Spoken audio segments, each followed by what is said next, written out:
الله الرحمن الرحيم نحمد ونصلي على رسوله الكريم أعوذ بالله من الشيطان الرجيم بسم الله الرحمن الرحيم والعصر إن الإنسان لفي خسر إلا الذين آمنوا وعملوا الصالحات وتواصوا بالحق وتواصوا بالصبر وقال النبي صلى الله عليه وسلم الدنيا سجن للمؤمن وجنة الكافر اما بعد میرے عزیز دوستو السلام علیکم ورحمۃ اللہ وبرکاتہ۔ امید کرتا ہوں کہ سب دوست خیریت سے ہوں گے اور اللہ تعالیٰ سے دعا ہے کہ ہم سب کو ہر قسم پریشانیوں اور مصیبتوں سے محفوظ فرمائے۔ اب جب ہم نے کلام پاک کی ایک سورت تلاوت کی تو یہ ہماری اصلاح کے لیے کافی ہے۔ تو اس سورت میں رب العالمین زمانے کی قسم کھاتے ہیں، فرماتے ہیں والعصر ان الانسان لفی خسر، کہ قسم ہے عصر کے وقت پر اور بے شک تمام انسان خسارے میں ہے، الا الذین آمنوا وعملوا الصالحات، سوائے ان کے جس نے ایمان لایا اور نیک عمل کیا اور ایک دوسرے کو حق کی وصیت کرے اور صبر کی وصیت کرے۔ تو اس آیات کریمہ میں اور اس صورت میں اللہ تعالیٰ فرماتے ہیں والعصر، عصر کی وقت کی طرف اشارہ کرتے ہیں کہ وقت جو ہے انتہائی اہم چیز ہے جس سے ہماری کامیابی اور ناکامی دونوں معلق ہے۔ جس طرح عصر کا وقت بہت قریب ہوتا ہے اور بہت تھوڑا سا ہوتا ہے، وہ فوراً ختم ہو جاتا ہے، تو اسی طرح ہماری زندگی بھی بہت قلیل ہے، دنیا سے رخصت تو ہونا ہے، تو لہٰذا ہم اس دنیا میں رہنا نہیں ہے بلکہ جانا ہے۔ تو حضور صلی اللہ علیہ وسلم فرماتے ہیں کہ انما دنیا خلقت لکم وانتم خلقت للآخرہ،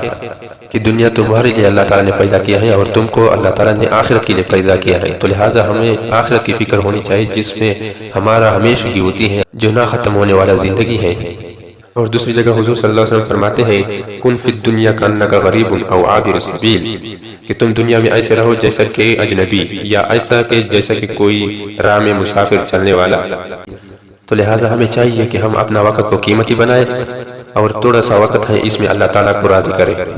اور پتہ نہیں چلتا ہے کہ آج موت آتا ہے کل آتا ہے، اور ہم اس دنیا میں انتہائی غافل ہو جاتے ہیں اور اللہ تعالیٰ کی یاد سے اور عیش و عشرت میں گھومے ہوئے ہیں، بیڈ و بستر پر سو جاتے ہیں اور مزین کمروں میں سوتے ہیں، لیکن قبر ایسا نہیں ہے، وہ انتہائی تاریکی کی جگہ ہے۔ محل میں نرم بستر پر سونے والے اور فٹ پاتھ پہ سونے والے قبر کے اندر ایک ہی جیسے سوتے ہیں۔ اور نبی پاک علیہ السلام فرماتے ہیں کہ قبر جو ہے آخرت کی پہلی سیڑھی ہے، جو اس میں کامیاب ہو گیا تو وہ کامیاب، اور جو اس میں ناکام ہو گیا وہ ناکام ہوگا۔ ہاں اس دنیا میں رہنا اگرچہ مشکل ہے، لیکن وہ آخرت کی عذاب اور جہنم اور اس طرح قبر کی تاریکی بہت سخت ہے، اور دوسری طرف جنت وہ بہت مزین ہے اور آرام کی جگہ ہے، کبھی آپ کو تھکاوٹ، کبھی آپ کو ٹینشن وغیرہ نہیں ہوگا۔ تو فیصلہ آپ خود کریں گے کہ ہم کس چیز کو پسند کرتے ہیں، ایک دو منٹ کی عارضی زندگی کو یا ہمیشہ باقی اور دائمی زندگی کو جو کہ جنت ہے۔ تو اس کے لیے ہم نیک عمل کرنی چاہیے اور نیک عمل کی دوام پر رہنا چاہیے۔ ایک صحابی حضور صلی اللہ علیہ وسلم سے پوچھتے ہیں کہ اے اللہ کے نبی، انسانوں میں سے بہترین انسان کون ہے؟ تو حضور صلی اللہ علیہ وسلم فرماتے ہیں من طال عمرہ وحسن عملہ، جس کی عمر زیادہ ہو اور نیک عمل ہو۔ اور پھر وہ بندہ حضور صلی اللہ علیہ وسلم سے پوچھتے ہیں کہ انسانوں میں سب سے بدترین بندہ کون ہے؟ تو حضور صلی اللہ علیہ وسلم فرماتے ہیں من طال عمرہ وساء عملہ، جس کی عمر زیادہ ہو اور عمل برا ہو۔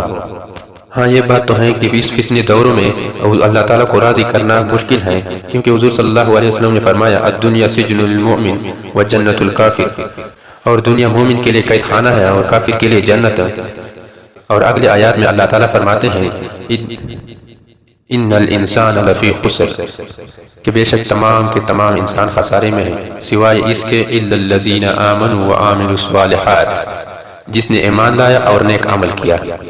اور حق بات کی، ایک دوسرے کو تلقین کی اور صبر سے کام لیا اور ایک دوسرے کو صبر کی تلقین کی۔ تو لہٰذا ہم اس دنیا سے جانا ہے تو اس آخرت کے لیے تیاری کرنی ہے، اور ہر وقت اللہ تعالیٰ کی رضا کے لیے اللہ کے احکام کو پابند رہنا ہے، ہر وقت 5 گانا نماز پڑھنی ہے،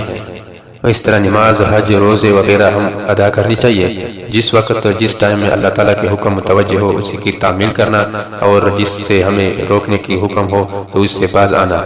اور اللہ تعالیٰ ہم سب کو اس پر عمل کرنے کی توفیق عطا فرمائے اور خاتمہ بالایمان نصیب فرمائے۔ وآخر دعوانا ان الحمد للہ رب العالمین۔